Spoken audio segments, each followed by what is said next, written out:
Ebeneza naomba kufanya haraka sana. Ongeza makofi kwa ajili ya Bwana tena.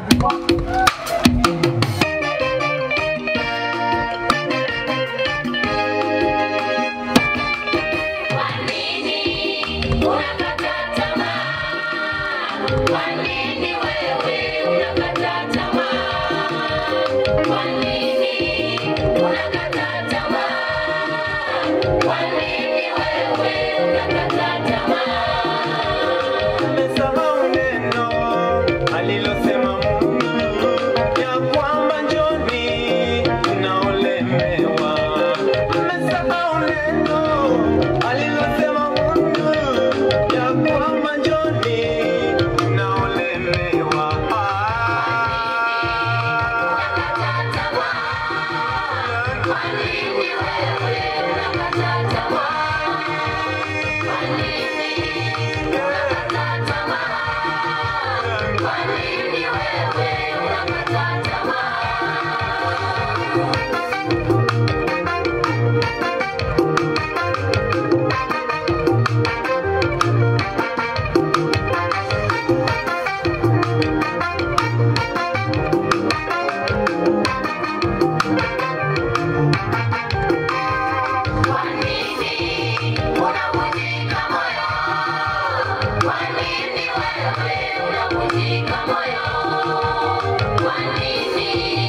Wakati mama kutoka Shinyanga atakuwa akijiandaa, wakati wahudumu wote atakuwa wako na vyombo kwa ajili ya kutoa sadaka. Kutoka hapo baba ataomba kwa ajili ya mhubiri.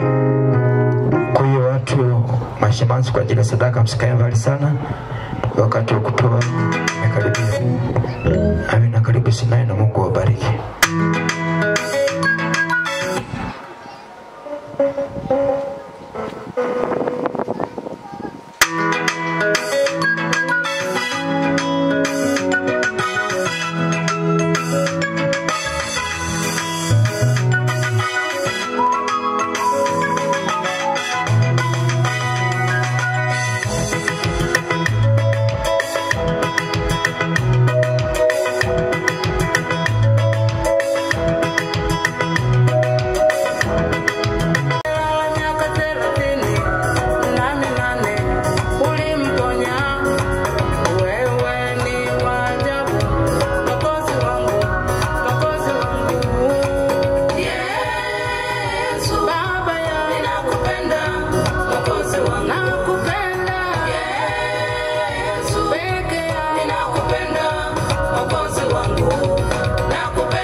Ongeza makofi kwa ajili ya Bwana. Lakini tunao wapaka mafuta wa Bwana ambao wako katikati yetu. Wengine walisalimia, lakini wapo ambao ndio mara ya kwanza. Tunaye mtumishi wa Mungu aliyeimba, anaitwa Jacob Mwakisambwe, apunge mkono hapo alipo. Amen. Anatokea pale Kisongo, ndipo anapomtumikia Mungu kanisa la EAGT. Hebu mshangilie Bwana kwa ajili yake. Tunaye mtumishi wa Mungu Christopher, rafiki yangu sana, kutoka la Shaine TAG. Hebu apungie mkono mtumishi wa Mungu. Lakini tunaye mtumishi wa Mungu ambaye anaitwa mchungaji Peter. Yeye ni katibu wa umoja wa makanisa ya Pentecost wilaya ya Monduli. Ningeomba kwa niaba ya wachungaji wote atakuja hapa aseme neno, alafu baada ya hapo atamleta, kuna mratibu leo wa mkoa, yeye atamkaribisha mtumishi wa Mungu. Karibu sana katibu wetu wa wilaya ya Monduli, makanisa yetu ya Pentecost. Hebu mshangilie Bwana. Punga mkono wako kwa Yesu. Wana amani nyingi sana walioko ndani ya Kristo Yesu. Mshangilie Yesu kwa makofi mazuri. Namshukuru sana Mungu kwa nafasi hii ya pekee ambayo nimepata kwa niaba ya wachungaji wote wa Monduli. Kwa kweli niseme tu jambo moja kwamba mimi nimemwona Mungu. Haleluya. Kwa wachungaji wote kukusanyika hapa, mchungaji sijategemea. Lakini ni mwanzo mzuri na ninaamini kabisa kwamba kwa nguvu anazotupatia Bwana tutafika mahali ambapo tunatakiwa kufika. Haleluya. Bwana Yesu asifiwe. Amen. Amina, mbarikiwe sana. Asante sana. Basi muinue mratibu wa mkoa anayewalea vijana hawa, atakuja yeye, atawasalimia, atataja majina yake kwa kifupi, lakini pia atamkaribisha mhubiri. Hebu tumshangilie Bwana tena kwa makofi na vigelegele.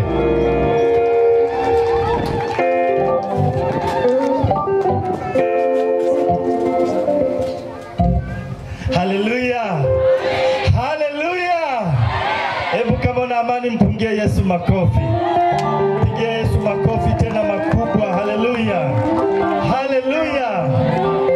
Unajua injili sio kwa ajili ya waliookoka tu.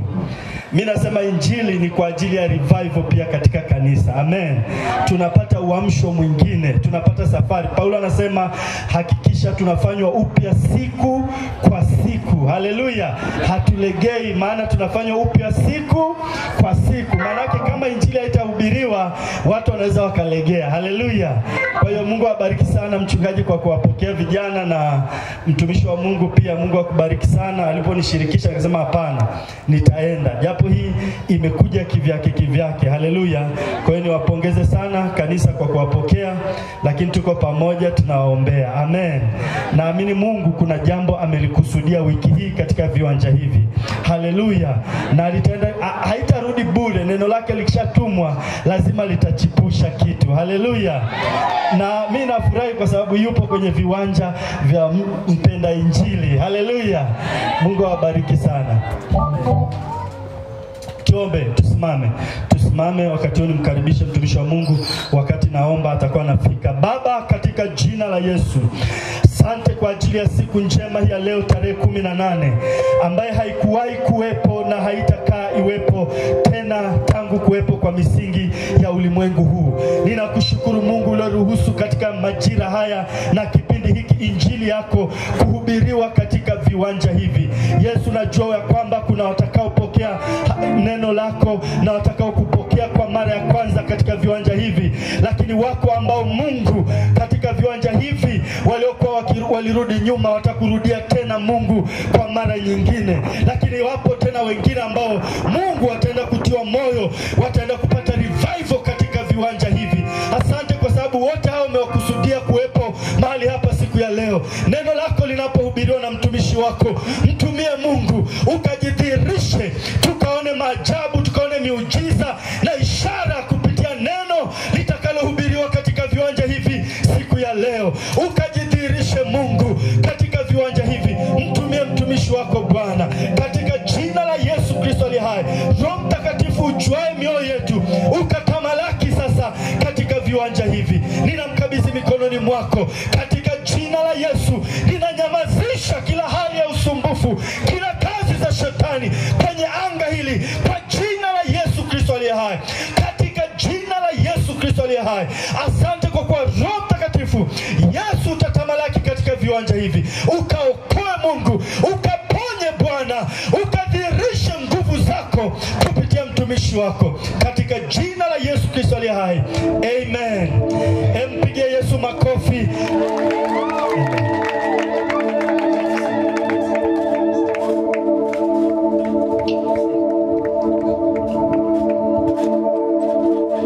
Amen. Bwana Yesu asifiwe. Bwana Yesu asifiwe. Bwana Yesu asifiwe sana. Namshukuru Mungu kwa ajili ya watu wote waliofika kwenye mkutano siku ya leo. Mungu wa mbinguni awabariki sana watumishi wa Mungu, wachungaji. Mungu awabariki sana. Mchungaji Peter alitulea kuanzia tukiwa sekondari pale Ngutoto, alikuwa akija mara kwa mara kutufundisha. Mungu akubariki sana baba. Haya ndio matunda ambayo baba yanaendelea. Bwana Yesu asifiwe. Mungu awabariki watumishi wa Mungu wote ambao mmefika. katika mkutano huu siku ya leo. Mbarikiwe sana na Bwana, na Mungu azidi kuwakumbuka katika mambo yote. Pia Mungu awabariki sana watumishi wa Mungu kutoka chuoni pale kwa kuja kunitia nguvu. Mungu wa mbinguni awabariki sana na awakumbuke kwa mambo yote. Bwana Yesu asifiwe. Haleluya. Mataifa yote yatakusanyika wapi?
Libarikiwe jina lako na kutukuzwa. Pokea sifa na utukufu na heshima. Asante kwa neema na nafasi uliotupa kuweko nyumbani mwako. Ninakubariki, ninakutukuza. Pigie Bwana Yesu makofi hapo ulipo. Ongeza makofi kwa ajili ya Bwana. Ongeza makofi mengi kabisa, makofi mengi. Bado hayajatosha, ongeza tu makofi kwa ajili ya Bwana. Mpe Bwana Yesu makofi mengi ya utukufu. Ongeza makofi kabisa kwa ajili ya Bwana. Haleluya, haleluya. Asante sana.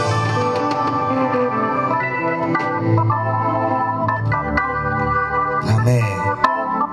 Ninafurahi kuwepo mahali hapa siku ya leo, ikiwa ni siku yetu ya 4 ya mkutano katika wilaya hii ya Monduli. Mungu amekusudia kufanya makubwa na ya ajabu mahali hapa, na Mungu atakwenda kufanya kwa namna ya ajabu. Wewe kazi yako ni kuamini tu. Bwana anatenda, kama tulivyoona jana aliponya akafanya, na siku ya jana alifanya. Kuna mtu akapiga simu kwa mchungaji baada ya maombi ya kuombea uzao, Bwana amemtendea. Kwa hiyo tunamrudishia Mungu tukufu mwingi sana. Bwana Yesu asifiwe sana. Najua kuna watu hawaamini kwamba Yesu anaweza akafanya.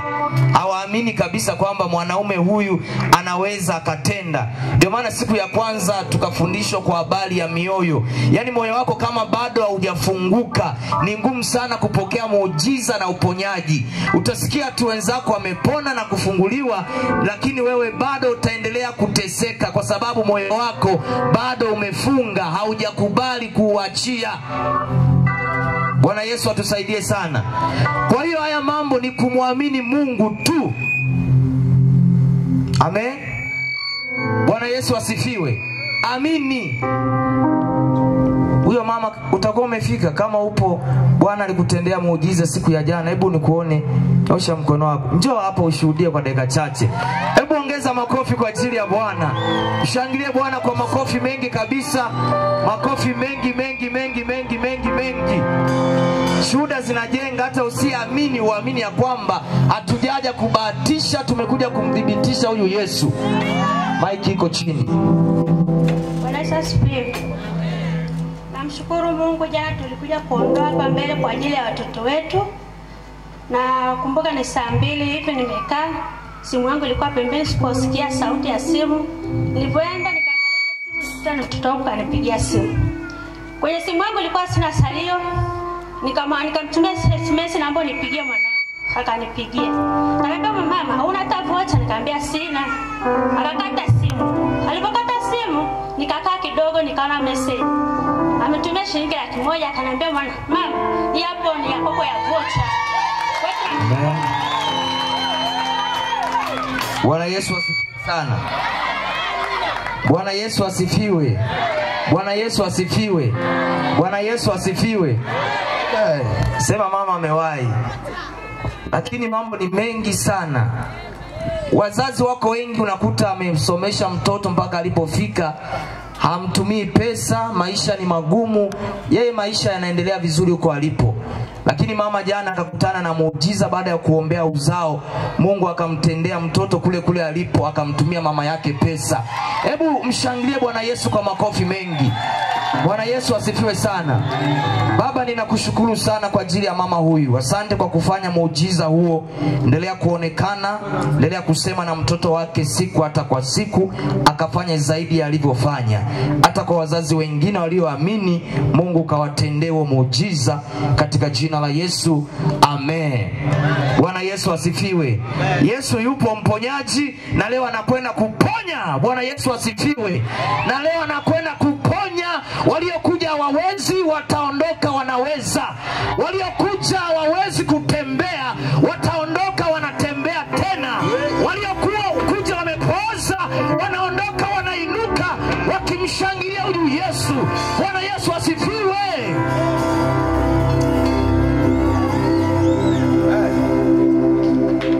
Ninaitwa, sijajitambulisha kabisa tangu nianze mkutano. Kwa majina yangu ninaitwa Yohana Mpongo. Nimeokoka na ninampenda Yesu. Bwana Yesu asifiwe sana. Hapa Monduli sasa kuna Mpongo wawili. Mimi ni Mpongo Junior, yuko senior. Bwana Yesu apewe sifa sana. Natambua uwepo wake pia. Basi twende kwenye kitabu cha Mathayo 25. Mathayo 25 mstari wa 31 na 32. Hapo atakapokuja mwana wa Adamu katika utukufu wake na malaika watakatifu wote pamoja naye, ndipo atakapoketi katika kiti cha utukufu wake, na mataifa yote watakusanyika mbele zake, naye atawabagua kama vile mchungaji abaguavyo kondoo na mbuzi. Kitabu cha Ufunuo. Moyo usingefunguliwa haya unaweza usiyaelewe, lakini kwa sababu moyo wako ulishafunguliwa tutaelewana vizuri. Ufunuo Yohana sura ya 20 kuanzia mstari wa 11. Biblia inasema, kisha nikaona kiti cha enzi kikubwa cheupe na yeye aketie juu yake, ambaye nchi na mbingu zikakimbia uso wake, na mahali pao hapa kuonekana. Nikaona wafu wakubwa kwa wadogo wamesimama mbele ya hicho kiti cha enzi, na vitabu vikafunguliwa, na kitabu kingine kikafunguliwa ambacho ni cha uzima, na hao wafu wakahukumiwa katika mambo hayo yaliyoandikwa katika vile vitabu sawasawa na matendo yao. Bahari ikawatoa wafu waliokuwamo ndani yake, na mauti na kuzimu zikawatoa wafu waliokuwamo ndani yake. Wakahukumiwa kila mtu kwa kadri ya matendo yake. Mauti na kuzimu zikatupwa katika lile ziwa la moto. Hii ndio mauti ya pili, yani ilo ziwa la moto. Na iwapo mtu yeyote hakuonekana ameandikwa katika kitabu cha uzima, alitupwa katika ziwa la moto. Na iwapo mtu yeyote hakuonekana ameandikwa katika kitabu cha uzima, alitupwa katika lile ziwa la moto. Alitupwa katika lile ziwa la moto. Ziwa la moto ni jehanamu ya milele ambayo iliandaliwa kwa ajili ya shetani. Wakati huu alipokuwa mbinguni, alipokuwa malaika wa sifa, alikuwa anaitwa Lucifer. Alikuwa na viwango vikubwa vya kumsifu Mungu. Alikuwa na uwezo wa ajabu. Mungu alimuumba kwa namna ya tofauti sana. Mungu akampa uwezo mkubwa. Mungu akaweka malaika wale wote ambao walikuwa wakimsifu Mungu chini yake. Yeye akawa kiongozi wa sifa, na Mungu alimuamini sana Lucifer, akamweka nafasi ya juu sana. Lakini baada ya hapo Lucifer akajiona yeye ni mkubwa kuliko Mungu. Akaanza kuota mapembe, kiburi kikaingia ndani yake. Akaona mbona na mimi ninaweza. Akaanza kushawishi na malaika wengine ili waweze kuasi mbingu, ili waweze kwenda kinyume na Mungu. Lakini Mungu akagundua hizo mbinu alizokuwa nazo Lucifer. Mungu akamshusha mara moja, akamtupa. Biblia inasema kwenye kitabu cha Ufunuo, ikatokea vita mbinguni. Vita ilikuwa ni kali, na hiyo vita kupigana Mungu, maana Mungu hawezi kupigana na shetani. Hiyo vita alikabidhiwa mtu mmoja, alikuwa ni malaika mkuu. Mungu hilo jambo ni dogo, aliona amwachie malaika mkuu Mikaeli kitengo cha vita. Akaingia vitani ili kupigana na yule ibilisi shetani. Vita vilikuwa ni kali, vikapigwa mbinguni. Biblia inasema wakashindwa, wakatupwa chini. Hiyo vita haikuwa rahisi, lakini kwa sababu yule Lucifer kujiumba, aliumbwa na Mungu. Kwa hiyo Mungu alikuwa na uwezo wa kumfanya lolote. Hivyo shetani anafahamu uzuri wa mbinguni ulivyo. Anajua mbinguni kuna vitu gani, anaelewa mbinguni kuna nini. Shetani anafahamu. Akatupwa. Baada ya kutupwa, Biblia inasema tukaambiwa ole wa nchi na bahari, kwa sababu yule ibilisi mshtaki wetu ametupwa. Tukapewa ole, maana na yeye yuko kazini akitafuta mtu ameze. Anatafuta watu, maana anajua uzuri wa mbinguni, na sisi hatukuumbiwa kwenda jehanamu. Biblia inasema tumeumbwa kwa sura na kwa mfano wa Mungu. Mungu hawezi kutuumba kwa sura na kwa mfano wake alafu mwisho wa siku tutupwe jehanamu. Mungu hakuwa na hiyo biashara. Lakini baada ya shetani kutupwa, shughuli ikaanza duniani. Tukapewa ole, tukapewa ole. Lazima tukae chonjo, maana shetani yupo, anazunguka kila mahali, anatafuta mtu wa kummeza. Lakini ukiokoka ukampa Yesu maisha yako, hawezi kukupata mahali popote. Atajaribu kukutafuta kila kona, hawezi akakuona. Tuna uhakika wa maisha yajayo. Wengine wanadanganywa leo kwamba hakuna kuokoka duniani. Kuokoka no, na wenyewe wameshakubali. Dini zinasema hakuna kuokoka. Sasa sijui utaenda kuokokea wapi kama duniani hakuna kuokoka. Maana Biblia inasema kwenye Waebrania 9:27, baada ya kifo tumeandikiwa kufa mara moja. Baada ya kifo kinachofuata ni hukumu. Hakuna baada ya kifo kuokoka. Watu wanajidanganya. Wengine wanaenda mpaka kuombea maiti, wanaenda makaburini kuombea watu waliokufa. Hamna chochote, mnapoteza muda wenu. Faili lake limeshafungwa. Kama kutengeneza wakati yuko duniani, hiyo imeisha. Hiyo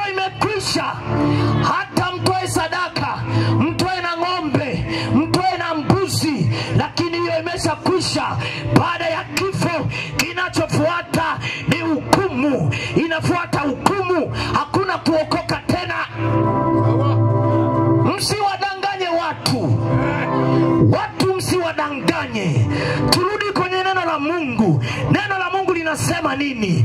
Mahubiri yamekuwa ni mengi, watu wanadanganywa, watu wanaambiwa uongo na wenyewe wanakubali. Wengine wanamuuliza umeokoka, anasema nimeokoka ndio. Kwani kuokoka, naweza nikaokoka huku kwenye dini yangu. Unaokokaje huko kwenye dini yako na unayafanya ya dini yako? Dini yako haiokoi. Ndio maana tangu na dini yako hiyo haijawahi kukusaidia chochote. Unateseka kila siku, wachawi wanakufinya usiku, dini haiokoi.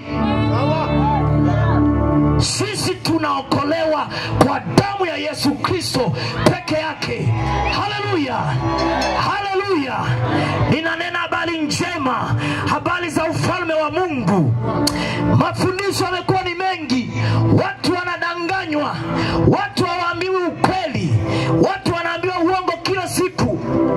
Wengine wanaogopa, wanasema nikitoka kwenye dini yangu, siku nikifa sitazikwa. Siku nikifa. Kwa hiyo ninaogopa sana. Wewe ukisha kufa hilo limwili lako haujitambui. Roho haipo, wazike wasizike, lakini wewe na uhakika ya kwamba roho yangu imekwenda kwa Baba. Roho yangu imekwenda kwa Baba. Na sisi tuliokoka, ukiokoka ukaungana na sisi, hatutakubali utupwe, tutakuzika kwa heshima zote. Wewe kimbia, njoo kwa Yesu. Yesu yuko. Haleluya. Bwana Yesu asifiwe. Bwana Yesu asifiwe. Ninaongea na mtu mmoja hapa. Nataka nikwambie, kimbia mara moja, njoo kwa Yesu uokolewe kweli kweli. Ni hatari jina lako siku hiyo lisiwepo katika kitabu cha uzima. Ni hatari kubwa, sio kwa walio ambao hawajaokoka tu, hata wewe uliyeokoka.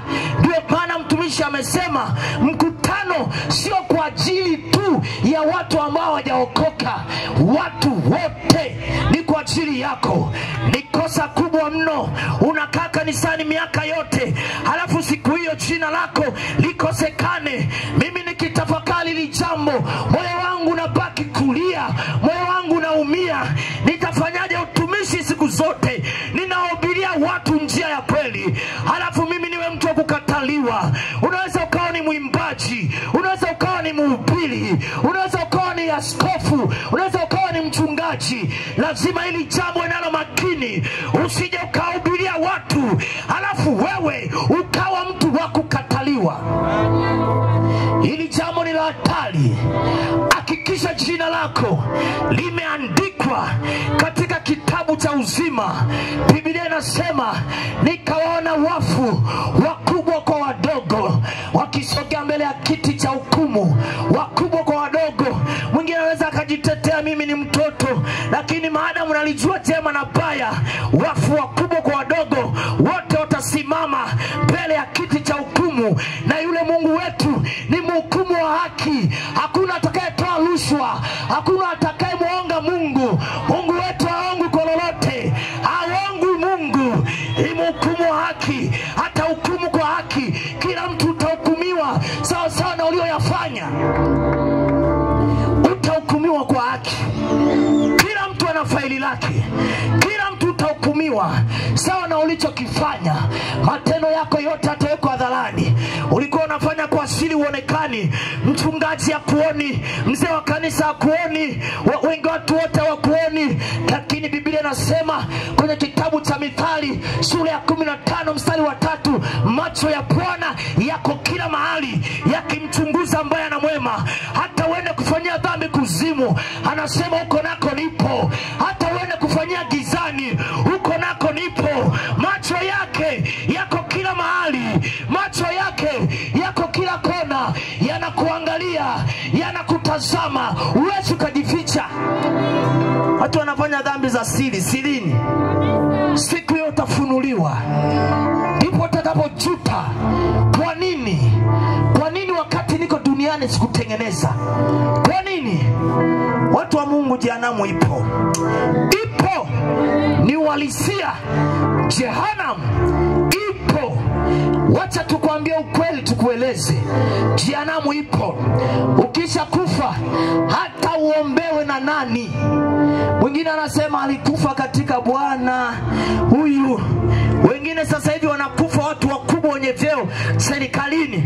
Hata ufanyiwe sala ndefu namna gani, kama maisha yako yalikuwa ni yenye dhambi, jehanamu lazima uingie tu. Sala ziwezi zikabadilisha.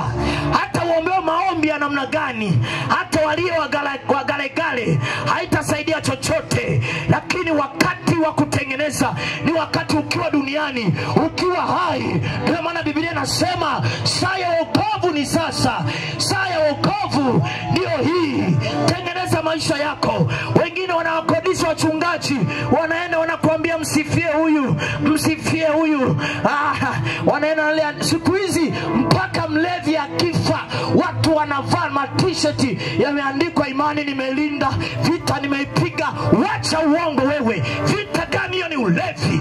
Jehanamu lazima uende. Lazima tueleze ukweli. Watu wanachukulia kawaida. Imani nimeilinda, vita nimevipiga. Vita vipi ulivyovipiga? We mzizi, vita gani hivyo? We kahaba, we mchawi, ni vita gani ulivyovipiga? Hakuna kitu kama hicho. Hiyo haipo. Hiyo haipo. Acha tukueleze ukweli. Ukichukua chukua, usipochukua acha. Lakini kuokoka ni maamuzi yako. Ukikubali kuokoka, jina lako litaandikwa katika kitabu kile cha uzima. Lakini ukikataa, jehanamu ya milele na kuhusu.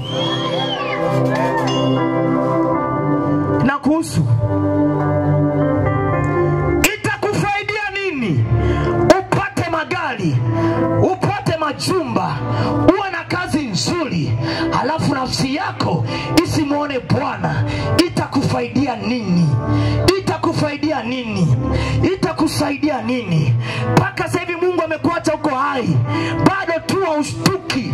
Kwa nini usishtuke? Yesu yuko karibu. Jina lako likikosekana, siku itakuwa ni kilio. Ndio maana tumeleta injili ili na wewe usajiliwe, jina lako liandikwe katika kitabu cha uzima. Nikampenda mtumishi mmoja akasema, unapookoka unaandikwa kwa penseli. Muda wote ukizingua inafutwa kiurahisi. Baada ya kuokoka usifikiri umemaliza, kuna mambo ya kufanya, maana bado uko kwenye penseli. Hakikisha unaishi maisha matakatifu kweli kweli hadi ufikie hatua uandike kwa peni. Hakuna kukufuta tena. Mtu mwingine anaweza, kikwazo ni ndugu yake, kikwazo ni fulani, hataki kuokoka. Fulani nikiokoka huyu, yani huyu atanimaliza. Nikiokoka huyu atanipiga. Nikiokoka. Wako waliofanya maamuzi magumu, wakaamua kuokoka, hawakuangalia lolote, wakasema sisi tunamtaka huyu Yesu, tunamhitaji huyu Yesu. Mimi nina ushahidi wa jehanamu ipo. Mama Mpongo pana hapa jukwani, njoo mama. Nataka tu nikudhibitishie kwamba jehanamu ipo. Ipo kabisa, tena ni halisi. Mimi wanasema ushuhuda leo, aseme huyu aliyeshuhudia kifo cha baba yake mzazi atakwambia kwamba aisee, kweli kuna jehanamu ipo. Ipo kabisa.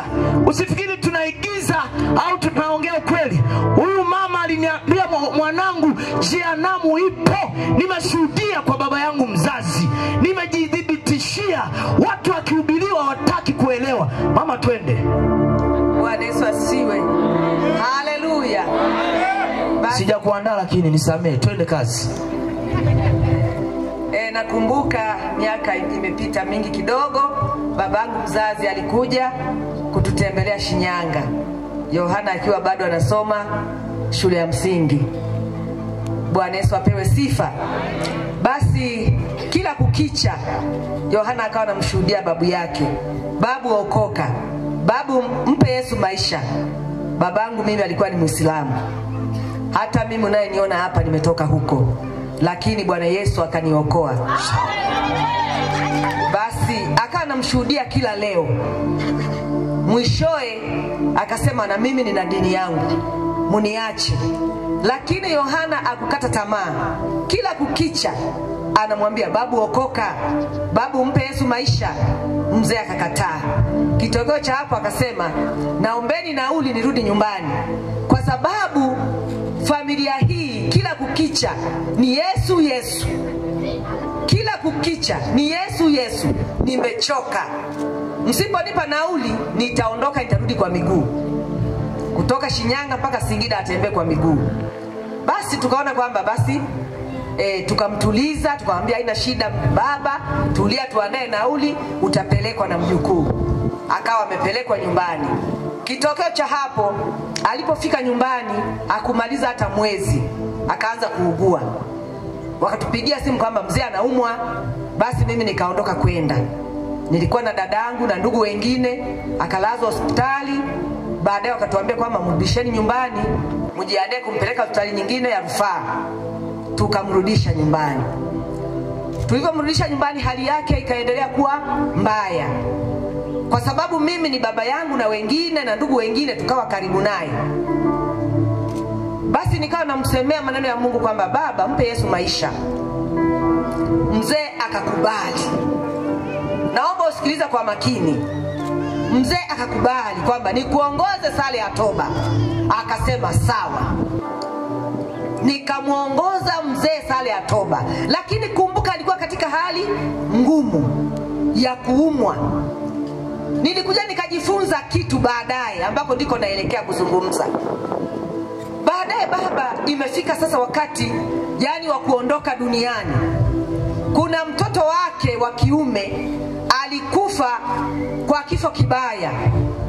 Alikufa, alipigwa, sisi kule tunaita sungusungu, kwa ujambazi. Alikuwa ni mwizi. Kwa hiyo wakati baba yuko hatua za mwisho, akamuita yule mtoto kwa jina lake. Wakaanza kujiuliza, mbona amemuita fulani na fulani alishakufa, mbona anamuita? Mimi moyoni nashuhudiwa kwamba amemuona, maana anakoelekea baba ndiko aliko mtoto wake. Haleluya. Sikufurahi bali nilikuwa naumia moyoni. Akamuita tena kwa jina lake.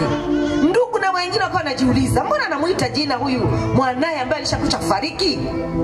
Hawakuelewa, lakini mimi nikawa naelewa. Ina maana anakwenda kuondoka duniani. Kwa hiyo tayari anakokwenda amepaona. Anamuona yule mtoto wake mahali alipo, na yeye ndio anaelekea huko. Baadaye dakika sasa zimekwisha kwamba sasa akate roho. Kwa kweli nilisikitika sana. Babangu akatamka akasema moto. Wakajiuliza, mbona anasema moto?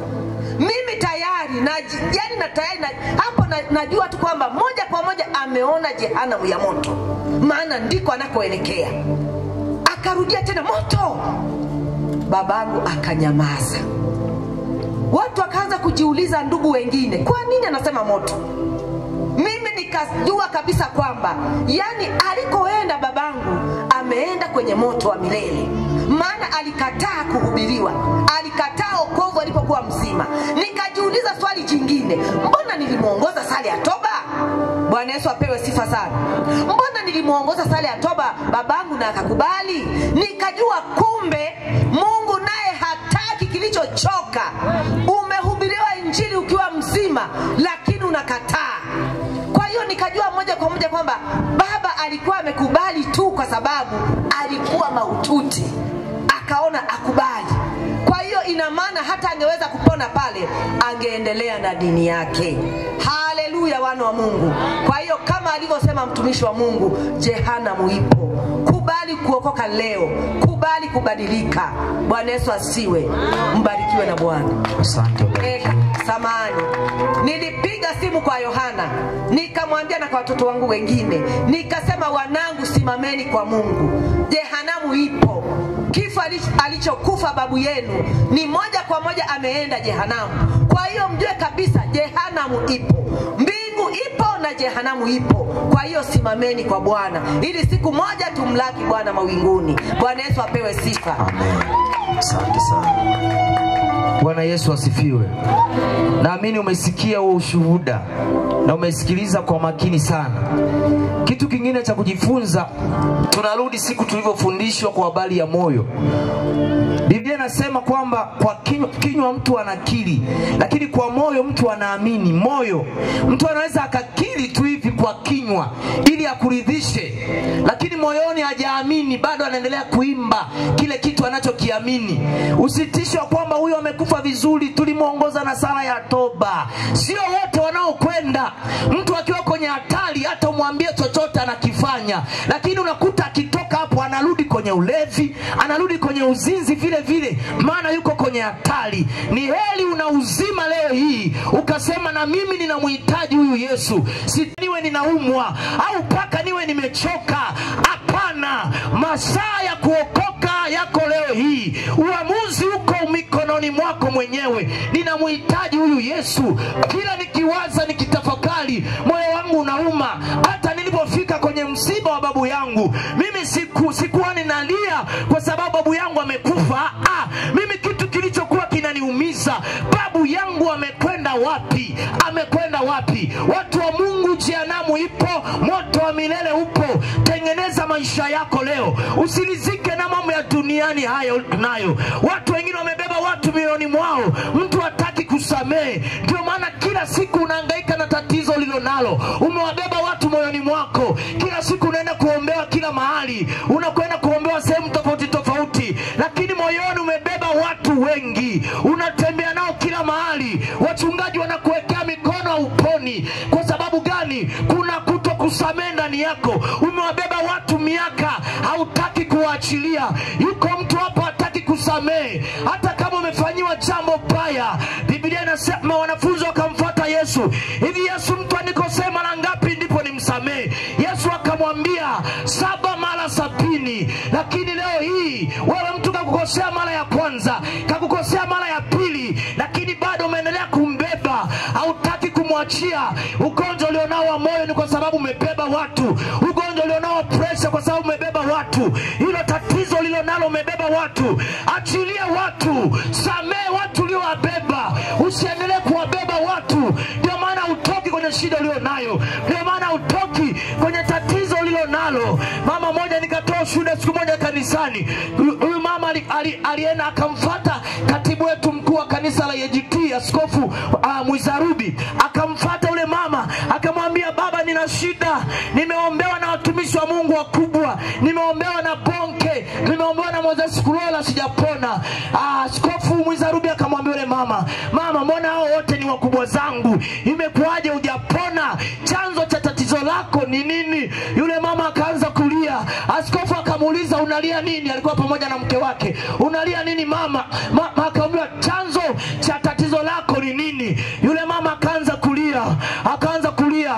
Akamwonyesha mama mchungaji makovu mgongoni mwake. Akamwambia, mama unaona haya makovu? Ndio nimeyaona. Huyu ni mume wangu, alinifanyia kitu kibaya. Kwa hiyo tangu anifanyia hivyo sijawahi kumsamehe mume wangu. Nimembeba mpaka leo sijawahi msamehe. Hiyo ndio chanzo, tatizo lilipoanzia hapo. Akaanza kupata shida ya afya, akaanza kuumwa magonjwa mbalimbali kwa sababu ya kutokusamehe kwake. Akaulizwa, huyo mume wako yuko wapi? Akasema, mume wangu alishakufa. Jiulize, watu wanabeba mpaka marehemu. Yumkini huko hapa mtu alikukosea mpaka amekufa, bado unaye tu na hasira naye. Akaambiwa, sasa ukitaka kupona msamehe mume wako. Mama mchungaji akaanza kumwambia, akaanza kumuongoza sala hapo. Akifikia hatua, Mungu nisamehe, nimebeba marehemu. Hataki kusema, bado ana uchungu na mtu aliyekufa. Shetani amekamata watu ili eneo. Watu hawataki kusamehe na kuachilia.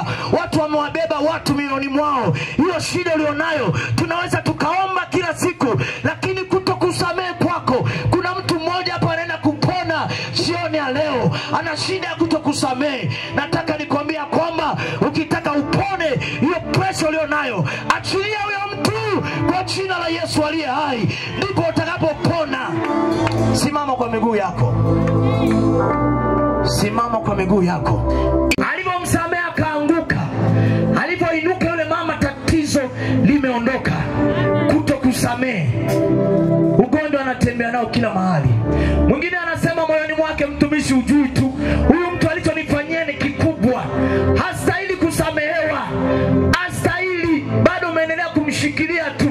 Jina lako litaandikwa kwenye kitabu cha uzima. Kama bado hutaki kusamehe, kama bado hutaki kuachilia huyo mtu, jina lako litaandikwa. Unabeba watu moyoni kwa nini? Unabeba watu kwa ajili ya kazi gani? Ndio maana unapitia matatizo mbalimbali. Hebu samehe, achilia watu uliowabeba, achilia watu. Saa ya wokovu ni sasa. Tatizo lilo nalo wewe, samehe tu. Bwana atakuponya na utakuwa mzima. Jina lako liandikwe katika kitabu cha uzima. Siku hiyo kama jina lako halitakuwepo, itakuwa ni aibu. Hatuhesabu gharama zote hizi sisi tumeleta habari njema. Tumeamua kujitoa kwa ajili ya watu wa Monduli ili mrudi kwa Yesu. Yesu yuko karibu kuja, dalili tayari zipo. Imebaki dakika chache tu aje, lakini bado unajikaza, unajifanya kuwa mgumu, bado ni mbishi, hutaki kubadilika, hutaki kugeuka. Na sisi tutakwambia ukweli tu. Shike ndugu yako mkono, wawili afu songa mbele hapa. Usimwache mtu nyuma, tusogee watu wote hapa mbele. Saa ya wokovu ni sasa. Saa ya wokovu ni sasa. Ni sasa. Saa ya wokovu ni sasa. Narudi kutoka mbali, sasa unikaribishe. Saa ya wokovu ni sasa. Ni sasa. Ule wakati ambao Mungu ameukusudia. Ule wakati ambao Bwana ameukusudia.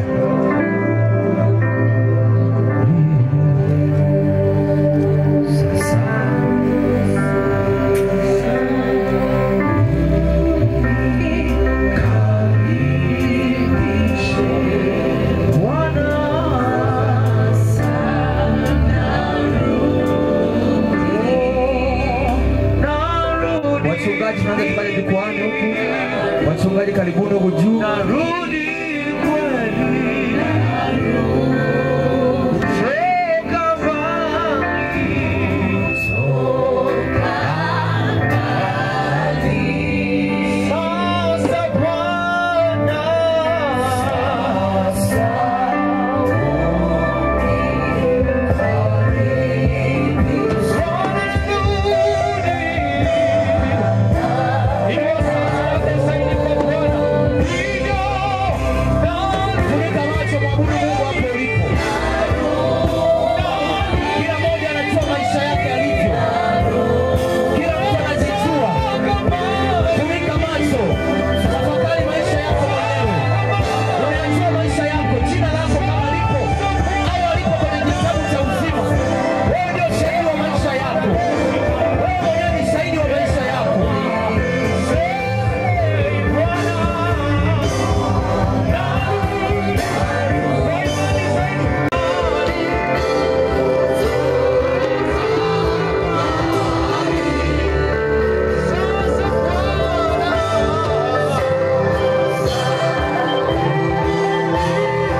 wewe mwenyewe ni shahidi, jina lako limeandikwa kwenye kitabu.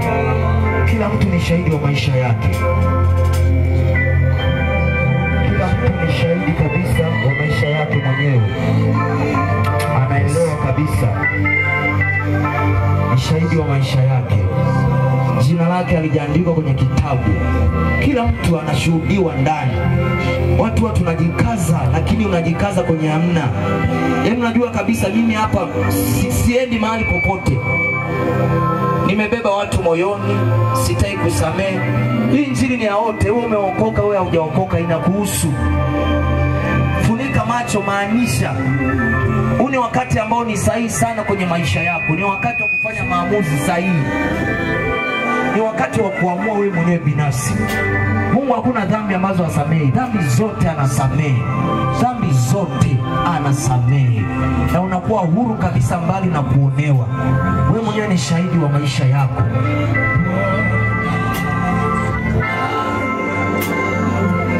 Hata kama nina unipoke,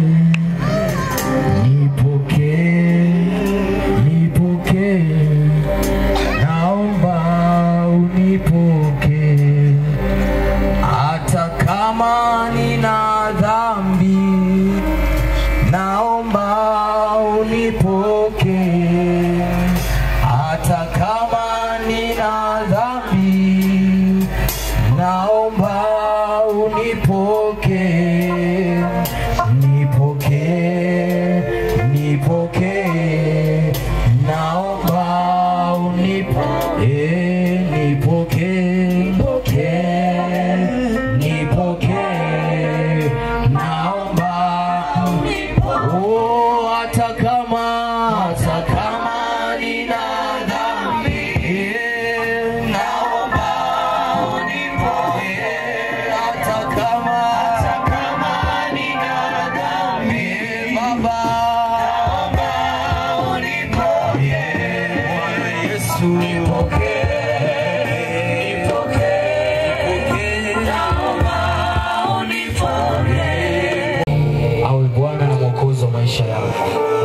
Nimesikia neno la Mungu na maisha yangu mimi mwenyewe ni shahidi.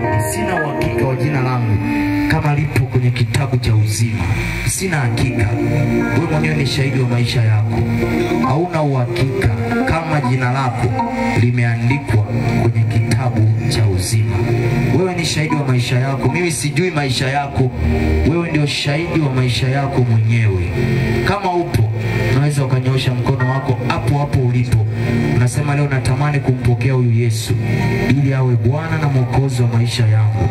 Sina uhakika kabisa jina langu kama limeandikwa mbinguni.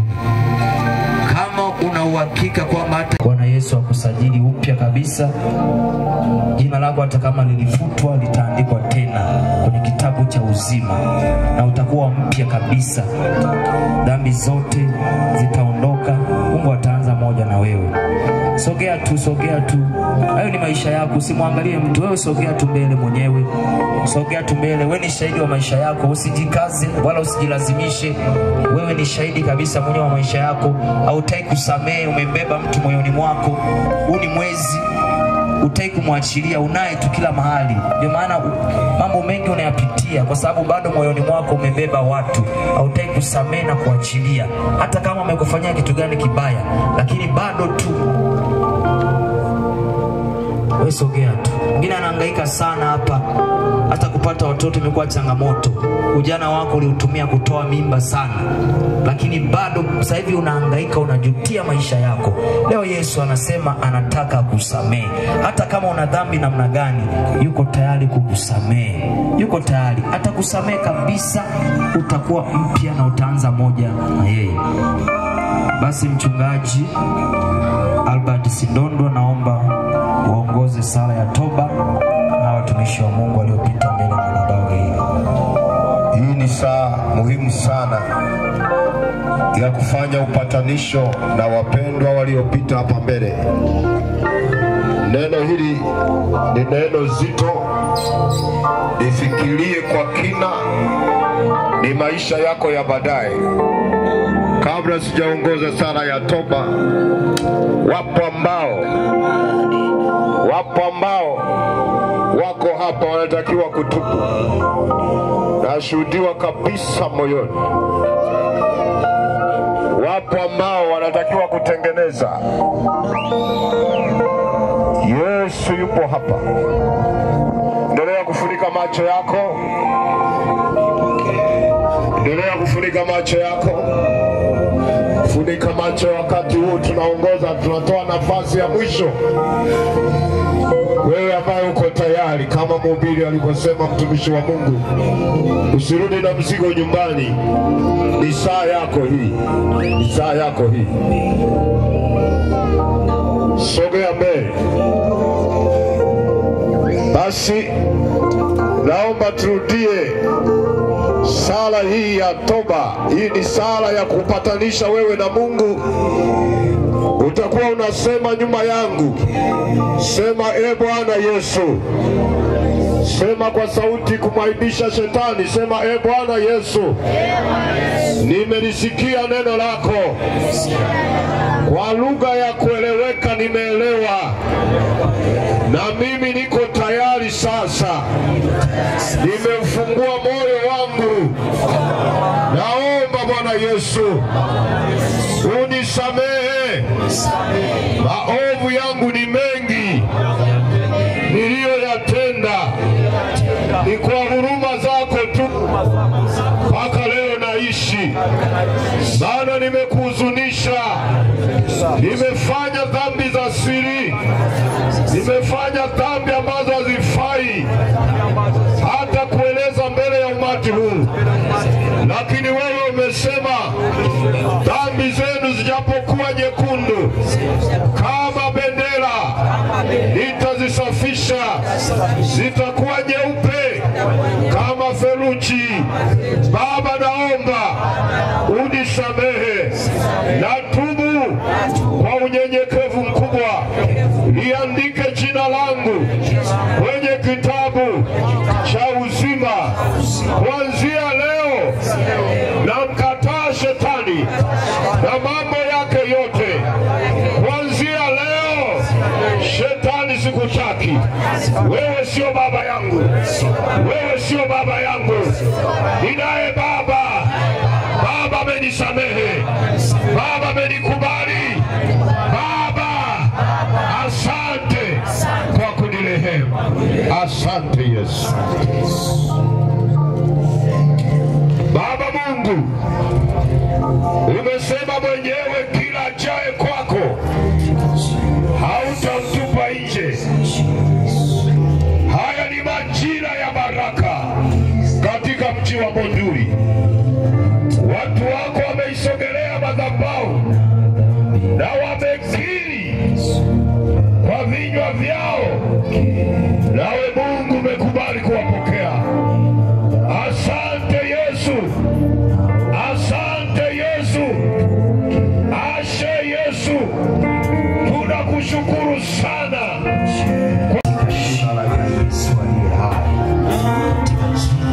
Yesu Kristo wa Nazareti aliye hai. Damu ya Yesu iwafunike na kuwatetea. Jina lako Yesu ni ngome imara. Wenye haki ulikimbilia walikuwa salama. Adui huna mamlaka kwa sababu wewe umeokoka. Na neema ya Mungu iwe nyingi juu yake. Changamoto zote Yesu azichukue. Usiondoke baada ya hapa, tutaomba kwa ajili ya wagonjwa na wenye changamoto mbalimbali. Usiondoke na shida ulio nayo. Kumbuke haja ya moyo wako na picha iliyoshika. Bwana kumbuke sote wa Nazareti. Katika jina la Yesu wa Nazareti. Katika jina la Yesu wa Nazareti.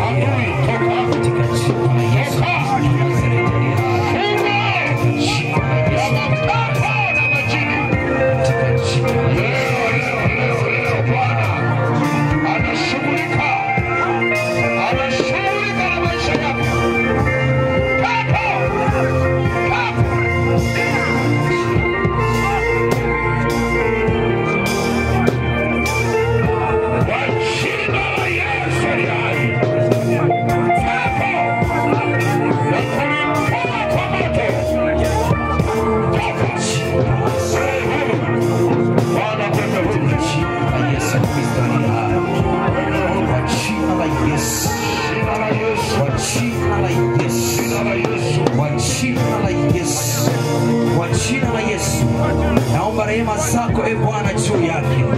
Rehema zako zimfunike. Rehema zako zimfunike e Bwana. Rehema zako zimfunike. Kila juu ya dhambi zote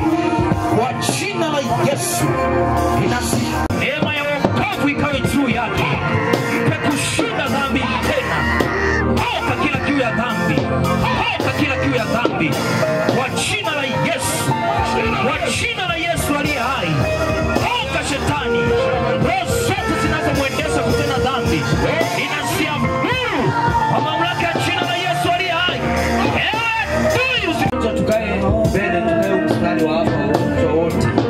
Shida mbalimbali wamewe nyuma ya mgonjwa. Mgonjwa tunakaa mstari wa mbele, na kwenye shida mbalimbali tutakaa nyuma na wagonjwa. Kama kuna mgonjwa katikati yetu, kaa mstari wa mbele hapa. Mgonjwa wote ambao unakusumbua, kaa mstari wa mbele. Alafu kwenye shida mbalimbali tutakaa pale mstari wa nyuma ya mgonjwa. Kami nimeeleweka. Tufanye hivyo. Naomba Geoffrey tusogee tumuombee huyu mgonjwa hapa. Naomba wenye shida tukae nyuma, hapo wagonjwa tukae hapa. Yesu asifiwe sana. Mchungaji, naomba tuendelee yakaondoke kwa jina la Yesu. Tunatangaza uzima na uponyaji kwako katika jina la Yesu Kristo wa Nazareti aliye hai, katika jina la Yesu Kristo wa Nazareti aliye hai, katika jina la Yesu Kristo wa Nazareti aliye hai. Kwa damu ya Yesu Kristo tunakutangazia uzima saa hii.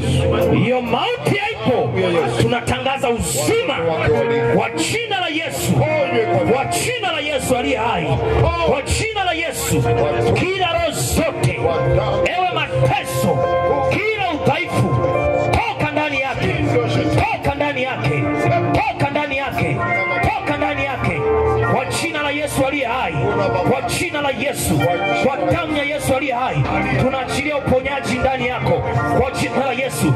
Wewe pepo uliyekaa ndani yake, wewe pepo uliyekamata mwili wake kuanzia utosi mpaka nyayo za miguu yake, tunaiachilia damu ya Yesu, tunaiachilia damu ya Yesu, tunaiachilia damu ya Yesu, tunaiachilia damu ya Yesu, tunaiachilia damu ya Yesu, tunaiachilia damu ya Yesu, tunaiachilia damu ya Yesu, tunaiachilia damu ya Yesu. Pokea uponyaji. Haja ya moyo wake Bwana, tenda makuu juu yake kwa jina la Yesu, kwa jina la Yesu, kwa jina la Yesu, kwa jina la Yesu, haja ya moyo wake Bwana, kufunga jioni ya wachi kwa jina la Yesu, kwa jina la Yesu. Toka mwachi, toka mwachi kwa damu ya Yesu aliye hai. Kila mauti iliyowekwa, kila mauti iliyopangwa, ninakuamuru saa hii, haya toka kwa jina la Yesu aliye hai, kwa jina la Yesu, kwa damu ya Yesu.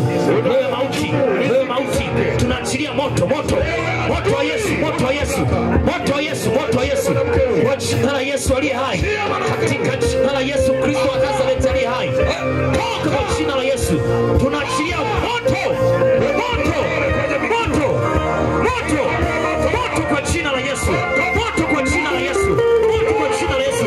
Kila roho za giza, in the mighty name of Jesus, kila roho zote za giza, kwa mamlaka ya jina la Yesu, mamlaka ya jina la Yesu, mamlaka ya jina la Yesu aliye hai.